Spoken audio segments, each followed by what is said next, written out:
یعنی اس کائنات کا نظام، اس میں موجود ایک ایک چیز کی تخلیق اس قدر خوبصورت محکم ہے، ایک ربط سے ہے، مکمل ہے کہ اس میں کسی خلل، کسی نقنے، کسی بد نظمی یا عدم تناسب کا کہیں شائبہ تک نظر نہیں آتا۔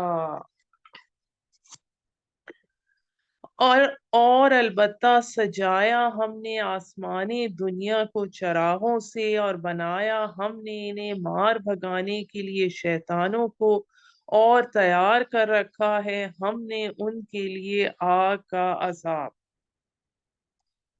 یعنی زمین سے قریب ترین آسمانوں کو ستاروں سے مزین کر رکھا ہے، اور ان ستاروں میں ایسے میزائل نصب کر رکھے ہیں جو غیب کی خبروں کی ٹوہ میں عالم بالا کی طرف جانے والے شیاطین جن کو نشانہ بناتے ہیں،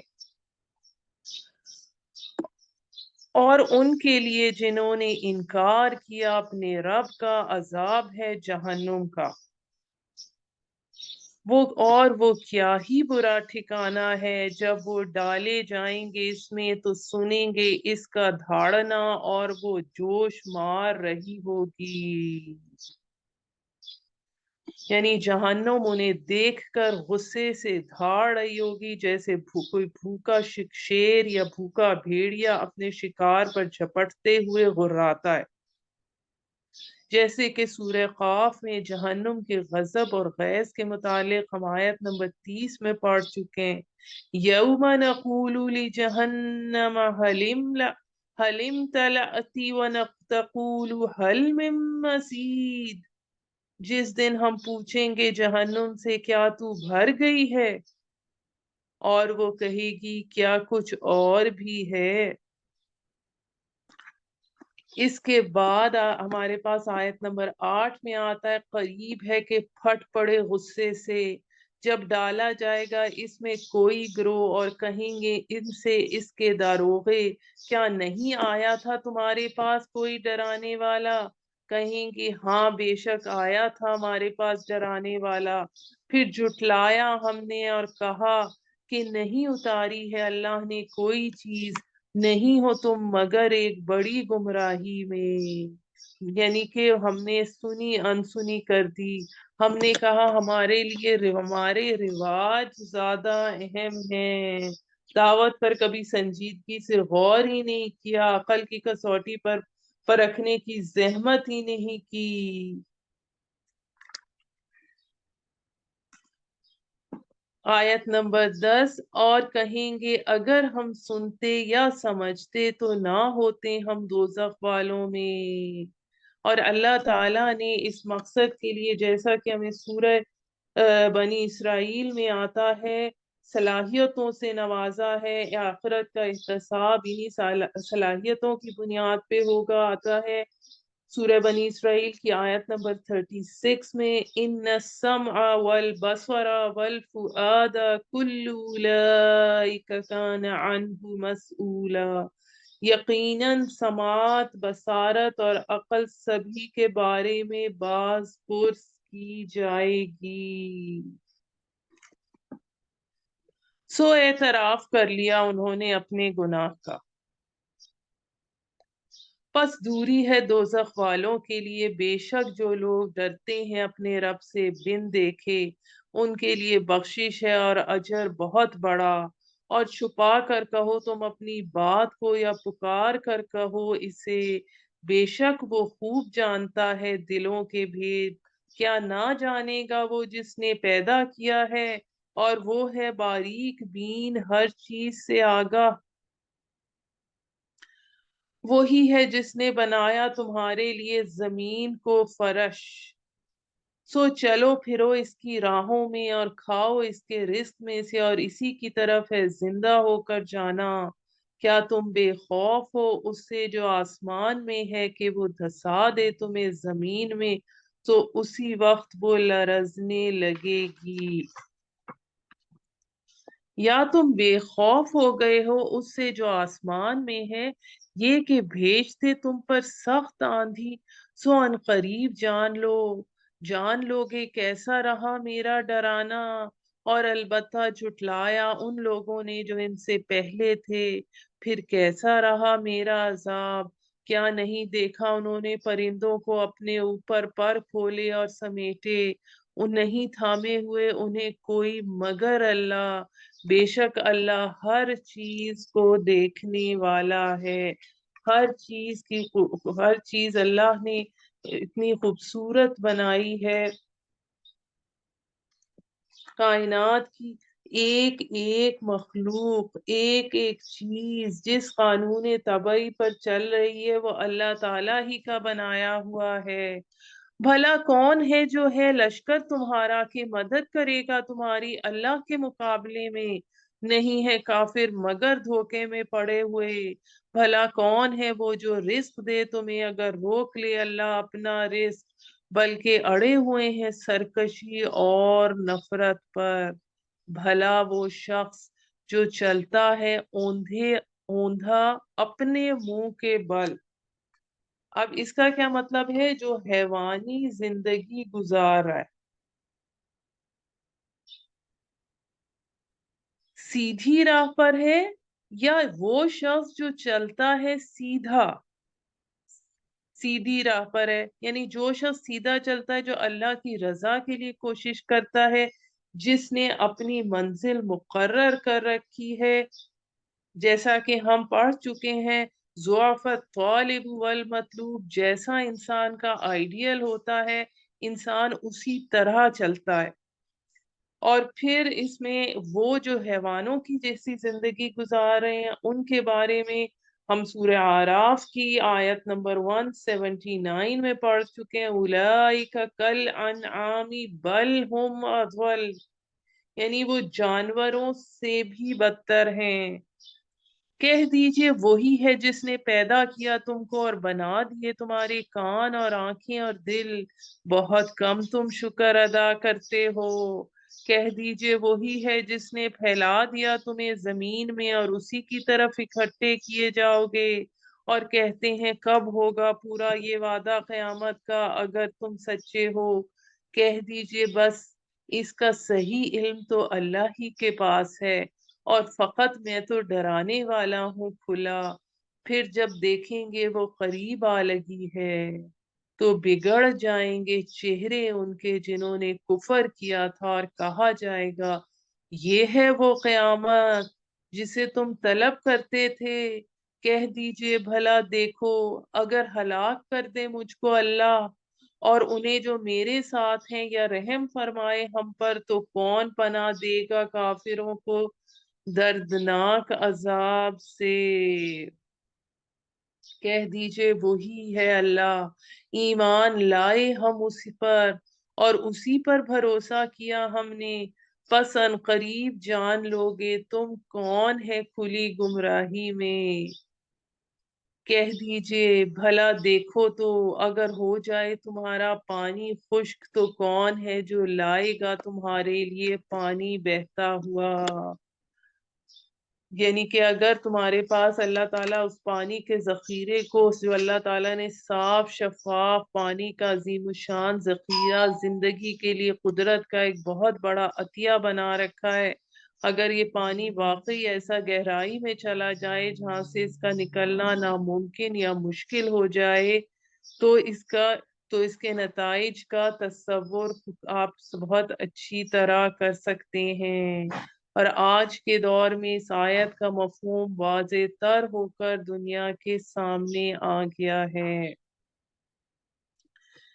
یہاں پر ہماری الحمدللہ ختم ہوئی سورہ ملک، اور ہم اب شروع کرتے ہیں سورہ قلم۔ سورہ قلم اور پھر اس کے بعد آئے گی سورۃ الحاقہ، ان دونوں کی جوڑے کی شکل ہے۔ ان دونوں صورتوں میں انباء اور رسول کا پہلو بہت زیادہ ہے۔ سورہ قلم اپنے گروپ کی صورتوں میں اس اعتبار سے نمایاں ہے کہ اس میں حضور صلی اللہ علیہ وآلہ وسلم کی دعوت کے ابتدائی دور کی جھلک دکھائی دیتی ہے، اور اس حوالے سے سورہ علق کی ابتدائی 5 آیات کے بعد حضور صلی اللہ علیہ وآلہ وسلم پر نازل ہونے والی دوسری وحی سورہ قلم کی ابتدائی 7 آیات پر مشتمل تھی۔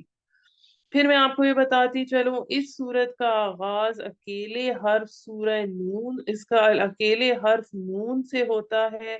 اس طرح سورہ صاد اور سورہ قاف کے بعد ایک حرف سے شروع ہونے والی یہ ایک تیسری اور آخری سورت ہے۔ قلم کے بارے میں حدیث میں آتا ہے سب سے پہلی چیز جو اللہ تعالیٰ نے پیدا کی وہ قلم تھا۔ اسے حکم دیا لکھو، قیامت تک ہونے والی تمام چیزوں کی تقدیر لکھو۔ بسم اللہ الرحمن الرحیم۔ نون، قسم ہے قلم کی اور اس کی جو وہ لکھتے ہیں، نہیں ہے تو اپنے رب کے فضل سے دیوانہ، بے شک تیرے لیے اجر ہے کبھی نہ ختم ہونے والا، اور یقیناً تو ہے خلق عظیم پر۔ یعنی آپ کا اخلاق آپ کے کردار کے بلند ترین معیار کے باعث آپ پہلے ہی سے معراج انسانیت کے مقام پر فائز تھے، اب آپ معراج نبوت اور رسالت کے سفر کا آغاز کر رہے ہیں۔ اور بے شک تیرے لیے اجر ہے کبھی نہ ختم ہونے والا، اور یقیناً تو ہے خلق عظیم پر۔ سو ان قریب دیکھ لے گا تو اور وہ بھی دیکھ لیں گے کہ کون ہے تم میں سے دیوانہ، بے شک تیرا رب ہی خوب جانتا ہے اسے جو بھٹکا ہوا ہے اس کی راہ سے، اور وہی خوب جانتا ہے ہدایت پانے والوں کو۔ سو تو نہ اطاعت کر جھٹلانے والوں کی، وہ چاہتے ہیں کاش نرمی کرے تو وہ بھی نرم پڑ جائیں، یعنی ڈھیلے پڑ جائیں۔ اب یہاں پر یہ بھی خیال ہے کہ یہ آیت ولید بن مغیرہ کے بارے میں آ رہی ہے۔ اور نہ اطاعت کر، یعنی یہاں اطاعت سے مراد بات ماننے کی ہے، ہر قسمیں کھانے والے ذلیل کی، تانے دینے والا، چلنے پھرنے والا، چغلی کھاتے ہوئے۔ یہ ساری چیزیں ولید بن مغیرہ کے بارے میں آ رہی ہیں۔ بھلائی سے روکنے والا، حد سے بڑھنے والا، گناہ گار، اکھڑ، سب سے بڑھ، ان سب کے علاوہ وہ بدذات بھی ہے، یعنی اس کے بارے میں یہ مشہور بھی تھا کہ ولد الزنا ہے، اس لیے کہ وہ صاحب مال اور بیٹوں والا ہے۔ بیٹے اس کے مال بھی بہت تھا، اس کے پاس دونوں طائف اور مکہ میں اس کی بہت جائیدادیں تھیں، اور بیٹے بھی اس کے بہت سارے تھے۔ حضرت خالد بن ولید بھی اسی کے بیٹے تھے۔ جب پڑھ کر سنائی جاتی ہیں اسے ہماری آیات تو کہتا ہے قصے کہانیاں ہیں پہلے لوگوں کی، ان قریب داغ لگائیں گے ہم اس کی ناک پر۔ بے شک ہم نے آزمائش کی ان کی جیسے آزمائش کی تھی ہم نے باغ والوں کی، جب انہوں نے قسم کھائی تھی کہ ضرور پھل توڑیں گے اس باغ کا صبح ہوتے ہی، اور نہ کہا انہوں نے انشاءاللہ، پھر گئی اس پر ایک پھرنے والی آفت تیرے رب کی طرف سے، اور وہ سوتے ہی رہے۔ پھر صبح کو ہو گیا وہ جیسے ہو کٹی ہوئی کھیتی، پھر پکارنے لگے ایک دوسرے کو صبح ہوتے ہی کہ سویرے ہی جا پہنچو اپنی کھیتی پر اگر تمہیں کاٹنا ہے۔ پھر چل پڑے، اور وہ چپکے چپکے کہتے جاتے تھے کہ نہ داخل ہونے پائے اس باغ میں، بخل کر رہے تھے اس باغ میں، آج تمہارے پاس کوئی مسکین، اور سویرے چلے اپنے ارادے پر قادر سمجھتے ہوئے، اور جب انہوں نے دیکھا اس کو تو کہا کہ بے شک ہم راستہ بھول گئے ہیں، یعنی انہوں نے کہا یہ تو معلوم ہوتا ہے ہمارا باغ ہی نہیں ہے، نہیں بلکہ ہماری تو قسمت پھوٹ گئی ہے۔ کہا ان میں سے درمیانے شخص نے کیا نہیں کہا تھا میں نے تم سے، کیوں نہیں تسبیح کرتے اللہ کی؟ کہنے لگے پاک ہے ہمارا رب، بے شک ہم ہی تھے ظالم۔